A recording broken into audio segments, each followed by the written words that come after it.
Non వెజ్కి ఏమాత్రం తీసుకొని vegetable ఏదైనా ఉందంటే అది ఆకాకరకాయ మాత్రమే. దీన్ని బోడకాకరకాయ కూడా అని అంటారు. ఈరోజు మనం బోడకాకరకాయతో ఎగ్ కర్రీ చేసేద్దాము.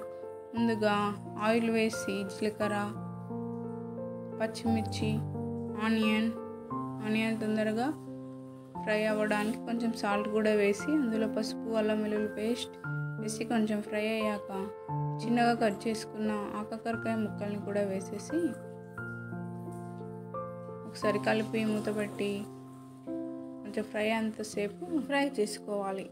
ఇప్పుడు బోడకాకరకాయ కొంచెం ఫ్రై అయిన తర్వాత అందులో సరిపడా ఉప్పు, కారం, ధనియా పౌడర్ వేసేసి ఒకసారి మంచిగా కలిపేసి అందులో ఎగ్స్ బీట్ చేసి వేసేయాలి.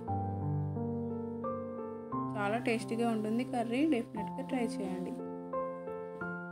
ఇప్పుడు ఎగ్ ఫ్రై అయిన తర్వాత మరో సైడ్కి టర్న్ చేసి ఫ్రై చేసుకోవాలి.